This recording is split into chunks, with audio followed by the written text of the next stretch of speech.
You are listening to the Adult Sabbath School lessons for the third quarter of 2022. This is lesson number 6 of the Adult Sabbath School Bible Study Guide in the Crucible with Christ. The lesson is titled Struggling with All Energy and is ready for teaching on August 6. The author is Pastor Gavin Anthony, who was conference president in Iceland when he wrote this series of lessons. Today your reader is Dr. Percy Harrold. Thursday, August 4. The Need to Persevere. Read the story of Jacob wrestling with God in Genesis 32. What does this story say to us about perseverance, even amid great disappointment? Keep the whole context of Jacob's situation in mind before you answer. Genesis 32, beginning at verse 1. So Jacob went on his way, and the angels of God met him. When Jacob saw them, he said, "This is God's camp," and he called the name of that place Mahanaim. Then Jacob sent messengers before him to Esau his brother in the land of Seir, the country of Edom, and he commanded them, saying, "Speak thus to my lord Esau. Thus your servant Jacob says, I have dwelt with Laban and stayed there until now. I have oxen, donkeys, flocks, and male and female servants, and I have sent to tell my lord that I may find favour in your sight." Then the messengers returned to Jacob, saying, "We came to your brother Esau, and he also is coming to meet you, and 400 men are with him." So Jacob was greatly afraid and distressed, and he divided the people that were with him, and the flocks and herds and camels, into 2 companies. And he said, "If Esau comes to the one company and attacks it, then the other company which is left will escape."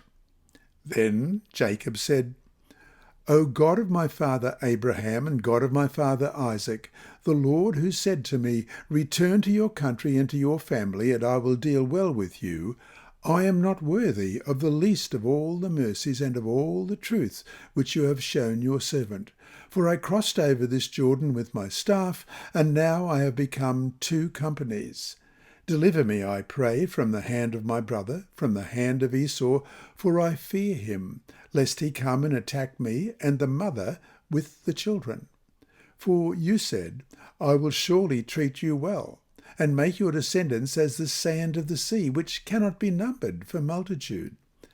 So he lodged there that same night, and took what came to his hand as a present for Esau his brother: 200 female goats and 20 male goats, 200 ewes and 20 rams, 30 milk camels with their colts, 40 cows and 10 bulls, 20 female donkeys and 10 foals.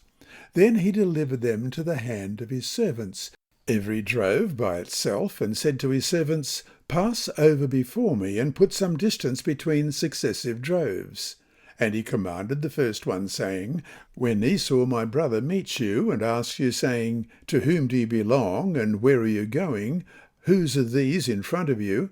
then you shall say, 'They are your servant Jacob's. It is a present sent to my lord Esau, and behold, he also is behind us.'" So he commanded the second, the third, and all who followed the droves, saying, "In this manner you shall speak to Esau when you find him, and also say, 'Behold, your servant Jacob is behind us.' For he said, 'I will appease him with the present that goes before me, and afterward I will see his face. Perhaps he will accept me.' So the present went on over before him, but he himself lodged that night in the camp. And he arose that night, and took his 2 wives, his 2 female servants, and his 11 sons, and crossed over the ford of Jabbok. He took them, sent them over the brook, and sent over what he had. Then Jacob was left alone, and a man wrestled with him until the breaking of day. Now when he saw that he did not prevail against him, he touched the socket of his hip, and the socket of Jacob's hip was out of joint as he wrestled with him. And he said, "Let me go, for the day breaks." But he said, "I will not let you go unless you bless me." So he said to him, "What is your name?" He said, "Jacob." And he said, "Your name shall no longer be called Jacob, but Israel, for you have struggled with God and with men, and have prevailed." Then Jacob asked, saying, "Tell me your name, I pray." And he said, "Why is it that you ask about my name?" And he blessed him there. So Jacob called the name of the place Peniel, for I have seen God face to face, and my life is preserved. Just as he crossed over Penuel, the sun rose on him, and he limped on his hip. Therefore, to this day, the children of Israel do not eat the muscle that shrank, which is on the hip socket, because he touched the socket of Jacob's hip in the muscle that shrank.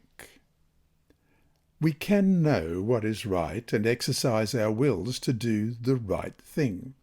But when we are under pressure, it can be very difficult to keep holding on to God and his promises. That's because we are weak and fearful. Therefore, one of the important strengths of the Christian is perseverance, the ability to keep going despite wanting to give up. One of the greatest examples of perseverance in the Bible is Jacob. Many years before, Jacob had tricked his brother Esau and his father into giving him the birthright that we read about in Genesis 27, and ever since he had been running in fear of Esau's desire to kill him. Even though he had been given wonderful promises of God's guidance and blessing in his dream of a ladder reaching to heaven in Genesis 28, he was still scared. Jacob was desperate for God's assurance that he was accepted and that the promises made to him many years before were still true. As he fought someone who was actually Jesus, Jacob had his hip dislocated. From that point on, it could not have been possible to fight, as the pain would have been too excruciating. There must have been a subtle shift from fighting to hanging on. Jacob is hanging on to Jesus through unbearable pain until he receives an assurance of his blessing. So Jesus says to him, "Let me go, for it is daybreak," in Genesis 32:26. Jacob's blessing came because he held on through the pain. So it is with us. God also may dislocate our hip and then call us to hang on to him through our pain. Indeed, God allowed the painful scars to continue. Jacob was still limping when he met his brother. To outside appearances, it was a weakness, but for Jacob, it was an indication of his strength. And so to finish today, what are some practical choices you can make? Associations, lifestyle, reading material, health habits, spiritual life, that will help you better persevere with the Lord amid discouragement and temptation. This lesson was read by Dr. Percy Harrold for Christian Services for the Blind. Sponsored by the Sabbath School Department and distributed through Hope Channel Australia, this podcast is also redistributed by Hope Channel Germany, Christian Record Services for the Blind. It is also available on SoundCloud and through multiple podcast distributors, including Apple iTunes. And you can listen and watch at the same time on YouTube. Remember, God is always faithful.